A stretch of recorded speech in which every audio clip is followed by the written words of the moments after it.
Fala pessoal, eu sou Gustavo Maiato, jornalista musical e fotógrafo de shows, e hoje eu estou aqui com um formato diferente de vídeo, espero que vocês curtam. Eu vou fazer uma comparação aqui entre duas obras, eu quero saber depois a opinião de vocês.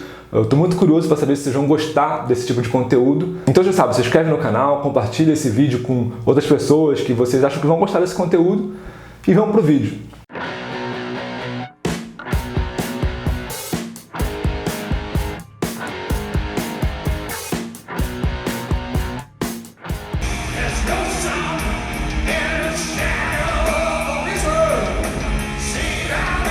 A música Stargazer foi lançada pelo Rainbow em 1976, no disco Rainbow Rising.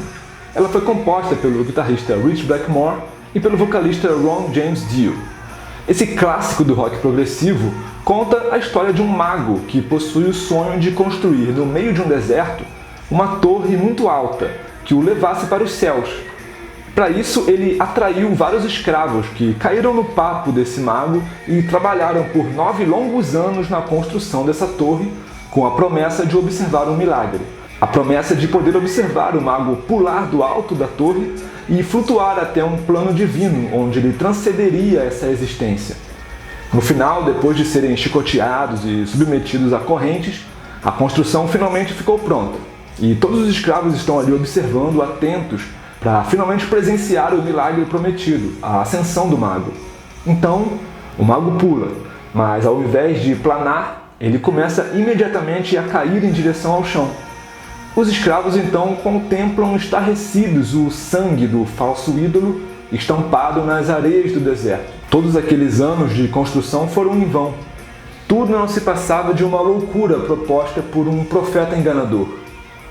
Porém, no final da música, um arco-íris surge atrás da torre. Junto com essa visão, vem o sentimento de liberdade, vem o sentimento de poder retornar, para casa, sem esse apego psicológico que todos os escravos estavam sentindo quando ainda acreditavam na promessa de observar o milagre do mago.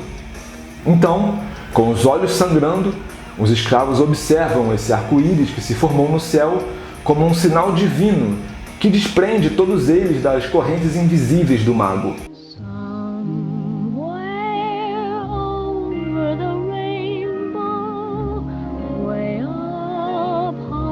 Já O Mágico de Oz é um filme musical lançado em 1939, baseado no livro O Maravilhoso Mágico de Oz, de Frank Baum. O filme marcou história com personagens famosos como o Leão Covarde, o Espantalho, o Homem de Lata, a garotinha Dorothy, além do Mágico de Oz. Dorothy é uma menininha que mora no estado americano do Kansas e ela sonha em conhecer o mundo além do seu próprio quintal. Por isso, ela canta a famosa canção Over the Rainbow, ou Além do Arco-Íris, pedindo que exista alguma coisa além que ela possa contemplar, pedindo que existam outros lugares maravilhosos no mundo que ela possa conhecer além do Kansas. De repente, um tornado a transporta para essa terra mágica de Oz e ela deseja voltar para casa. Então, os habitantes desse estranho mundo explicam para ela que, se ela quisesse retornar, deveria procurar o grande feiticeiro de Oz. Esse feiticeiro seria o único que poderia conceder o desejo de garotinha de voltar para o Kansas. E nesse meio tempo, ela conhece 3 novos amigos que também possuem cada um 3 desejos. O Leão Covarde queria ser mais corajoso. O Espantalho queria ter um cérebro para produzir pensamentos mais elaborados. E o Homem de Lata queria um coração para sentir os diferentes sentimentos como o amor. Depois de passar por muitas provações e conhecer amigos e inimigos, o grupo finalmente encontra esse mágico de Oz. Mas logo descobrem que ele se trata de uma fraude.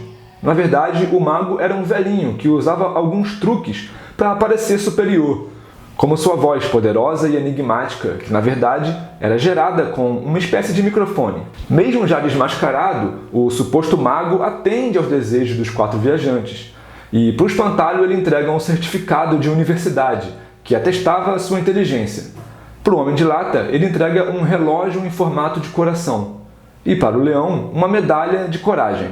E no final, os 4 vão visitar uma amiga que eles conheceram na jornada, que é a Bruxa Boa do Sul, e ela explica que, para voltar para casa, bastava que a Dorothy batesse com o seu sapato, batesse o sapatinho um no outro. Esse sapatinho ela havia tomado de uma outra bruxa, a Bruxa Má do Leste.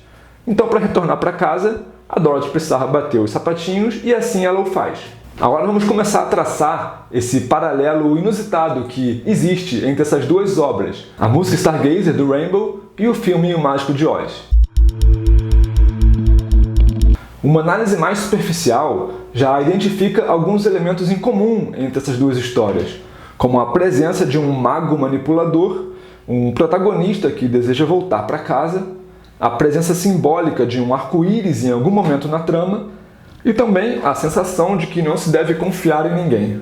Vamos começar então com a figura do mago. O mago do Stargazer é um ser cheio de autoconfiança. Ele acredita cegamente que é sim poderoso e divino e vê legitimidade em contar com os escravos para ajudar a realizar esse seu sonho de ir para o céu. Já o Mágico de Oz, ele sabe que ele é uma fraude, tanto que ele se esconde atrás do seu personagem, ele fica ali fingindo que tem sim aqueles poderes. Mas uma função bem interessante que o Mágico de Oz tem é de mostrar para Dorothy e para seus amigos que o que eles precisavam fazer para realizar os desejos deles já estavam com eles, dependia apenas de suas próprias capacidades.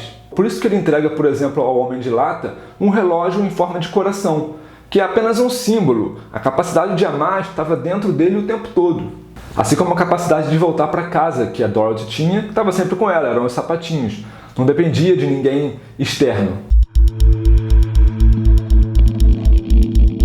A metáfora do arco-íris aparece em dois momentos diferentes, se a gente pensar em Stargazer e no Mágico de Oz. No caso de Stargazer, o arco-íris aparece no final da jornada daqueles escravos. Depois que eles passaram por todas aquelas provações, depois que o mago morre, eles estavam ali confusos, sem saber o que fazer, porque afinal de contas eles ficaram trabalhando durante 9 anos naquela construção. Então o arco-íris aparece, depois que o mago morre, como um sinal de que eles poderiam voltar para casa, como uma espécie de guia que os levaria para um lugar onde a vida teria mais propósito, mais felicidade. Já o arco-íris, no caso do Mágico de Oz, é o contrário, aparece no início da trama. A Dorothy canta que, em algum lugar acima do arco-íris, bem no alto, há uma terra que eu ouvi uma vez em uma canção de ninar. Em algum lugar acima do arco-íris, os céus são azuis, e os sonhos que você se atreve a sonhar realmente tornam-se realidade. Ou seja, o arco-íris aparece no início da trama, dessa vez como um sinal do chamado para a aventura. A Dorothy almeja ir além do arco-íris, porque é só assim que ela vai buscar o seu propósito de vida. Ela não quer mais ficar ali onde ela estava, ela quer dar um passo para frente, e o arco-íris funcionaria como esse rito de passagem, para ela ir para um outro lugar. Então é interessante que se a gente analisar o arco-íris nessas duas tramas, no Mágico de Oz e em Stargazer, então o arco-íris funciona como uma espécie de portal em ambos os casos. Antes dele a gente tem uma situação de vida, uma realidade, e depois também. No caso de Stargazer, o arco-íris aparece no final da trama como uma proposta de retorno para casa, e no caso de Mágico de Oz, o arco-íris aparece no início da trama como uma proposta de ir para a aventura. Ainda sobre esse sentimento de querer voltar para casa, em Stargazer nós não sabemos como era a vida dos escravos antes de serem sequestrados emocionalmente pelo mágico para trabalhar no seu sonho, mas imaginamos que eles viviam em condições melhores, porque a letra narra que o mago costumava chicotear os escravos e que os olhos dele até sangravam. No caso de Dorothy, a vida antes de sua aventura era uma vida pacata.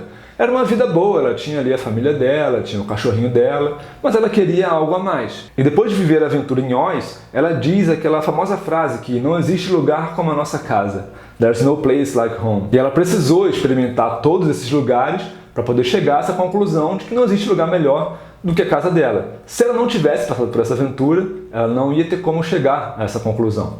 Já os escravos de Stargazer, eles estão sempre confusos, porque eles não sabem qual é o propósito deles ali, eles estão trabalhando, eles querem voltar para casa, mas ao mesmo tempo eles querem ver o final daquela história, eles querem ver o mago ascendendo aos céus, então eles estão muito confusos. Tanto que no final de Stargazer, a letra dá margem para várias interpretações. Após a visão do arco-íris, a letra fala: mas isto não é um lar, leve-me de volta, leve-me de volta. A gente pode interpretar aqui que os escravos estão muito perdidos nesse momento. Eles não estão entendendo o que está acontecendo ali com aquele arco-íris, a proposta de voltar para casa. É como se fosse uma síndrome de Estocolmo, onde o sequestrado acaba desenvolvendo sentimentos pelo sequestrador. Ou então a gente pode interpretar aqui basicamente como se os escravos estivessem em sua zona de conforto, que era ali no deserto, construindo a Torre do Mago, e eles ficaram confusos depois que veio o arco-íris. Pô, o que eu vou fazer agora? O que eu vou fazer com essa tal liberdade? E a mensagem aqui é bem interessante, porque na nossa vida, em muitos casos, a gente sabe qual é o caminho certo a seguir. No caso do Stargazer, o caminho certo que os escravos deveriam seguir é seguir o caminho do arco-íris e sair daquela situação. Mas na vida a gente também às vezes sabe qual é o caminho que deve seguir e faz ao contrário, então a gente não pode julgar esses escravos. Por fim, as duas obras trazem aquele sentimento de que a gente não pode confiar em ninguém. Mas não é simplesmente aquele sentimento de que todo mundo vai passar a perna em você, é uma coisa um pouco mais profunda. É a ideia de que a gente não pode esperar que as pessoas nos ensinem o que a gente espera que elas ensinem.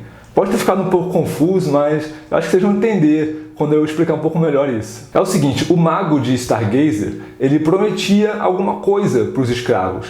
Qual era a promessa dele? Era a promessa de que eles iriam testemunhar um milagre, de que eles iriam fazer aquela torre, que ele iria flutuar nos céus e ir para outro mundo, enfim. Então, os escravos eles tinham essa expectativa.